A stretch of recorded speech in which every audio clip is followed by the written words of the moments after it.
A very warm welcome to your daily dose of Money Time. I'm Shrestha Tiwari, and from air fuel costs to GST collections, there's a lot waiting on the other side. Let's take you through the big stories of the day. Starting today with the big news for air flyers, the government has achieved a significant breakthrough in the process of boarding passengers at the airports. The way you have been onboarding flights is going to change forever in India. Now, no boarding pass will be required to board your next flight. No boarding pass, no identification documents, nothing. All you need is the Digi Yatra app in your smartphone. Civil Aviation Minister Jyotiraditya Scindia launched the new facial recognition entry system at Delhi, Varanasi and Bangalore airports. The facial recognition system will be launched at other airports soon as well. Flyers can finally get relief from skyrocketing ticket prices. Fuel retailers have reduced jet fuel prices by more than 2% on Thursday. Jet fuel prices have been reduced to below 1.18 lakh rupees per kiloliter in the national capital. Airlines can in turn reduce ticket prices in the country. However, the fuel retailers haven't given any relief on fuel prices. Petrol and diesel prices have remained unchanged for the last 6 months. Currently, petrol is being retailed at 96.72 rupees per litre and diesel at 89.62 rupees per litre in the national capital. Subscriptions of fourth tranche of Bharat Bond ETF will kickstart on December 2nd and end on December 8th. The Government of India has authorized Edelweiss Mutual Fund to launch different tranches of ETF. It is India's first corporate bond exchange traded fund. It is a unique opportunity for all retail investors to invest in PSU bonds and fuel India's growth story. Bharat Bond ETF invests only in AAA rated bonds of public sector companies. Recently, total AUM of Bharat Bond ETFs crossed 50,000 crore rupees mark. The government had launched the first tranche back in 2019.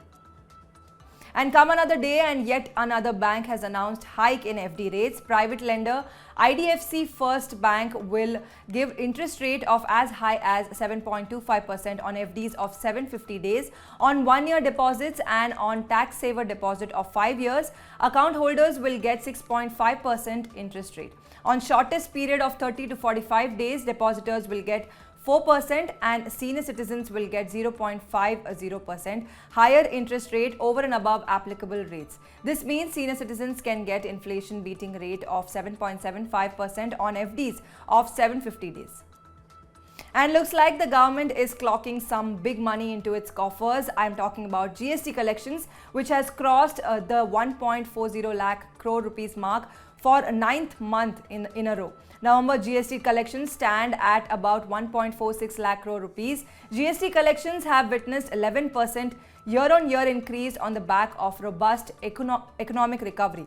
Although November GST collections have fallen slightly on month-on-month basis, GST collections of 1.52 lakh crore rupees in October was India's second highest ever, while the record for highest monthly GST collection of 1.68 lakh crore rupees is for the month of April 2022.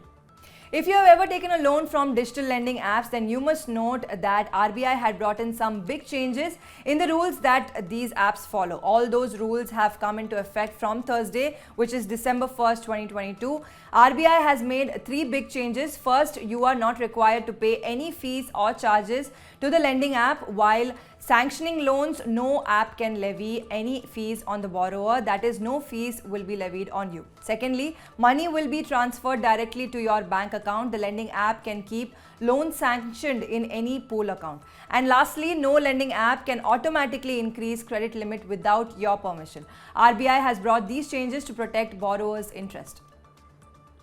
Widening fiscal deficit is a major problem of the country, and the Finance Ministry is under pressure to control the ever-increasing fiscal deficit. Aditi Nair, who is the chief economist at ICRA, has said that the fiscal deficit has already increased 38% more in the first 7 months of FY23 than a year ago period. Hitherto in FY23, the fiscal deficit figures have ballooned to 7.58 lakh crore rupees. For 2022-23, the fiscal deficit of the government is estimated to be more than 16 lakh crore rupees or 6.4% of the GDP. Nair expects fiscal deficit to overshoot budget estimates by at least 1 lakh crore rupees. It will be interesting to see how the government manages the rising fiscal deficit of the country. After the government released the Q2 FY23 GDP figures of 8.4%, Chief Economic Advisor V. Anantha Nageshwaran has said that the country was on track to clock real GDP growth rate of 6.8 to 7% in the ongoing financial year. He also said that the Indian economy has done reasonably better than emerging peers despite of strong global headwinds, especially higher input cost and monetary tightening. Indian economy did not lose growth momentum, although he admitted that the exports have taken a back seat in the current calendar year. He doesn't see exports bouncing back in the remaining of 2022. Nevertheless, he remains optimistic on future, saying that India will find it relatively easier to navigate global headwinds next year. Although exports in 2022 will not be more than in the previous year, but that does not mean we are doing that bad on exports front. According to a survey by S&P Global, India's exports show some improvement in November 2022. Manufacturing activities touched a 3-month high past month. 92% of the firms surveyed have said that they haven't increased the selling price of goods manufactured in November due to the slight easing of input costs. Other manufacturing firms have said that they look to lift production and expand exports going forward from here. S&P Global has surveyed around 400 manufacturers in the country. And very soon, global investors will be able to buy Nifty futures contract in dollar.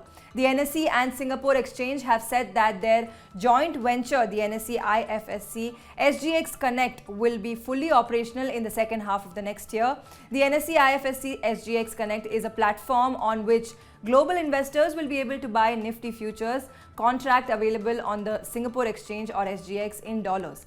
IT company TCS is building the NSE IFSC SGX Connect platform. The Connect platform is expected to bring liquidity in Nifty futures contract. Plus, global investors will have a real-time access to market data.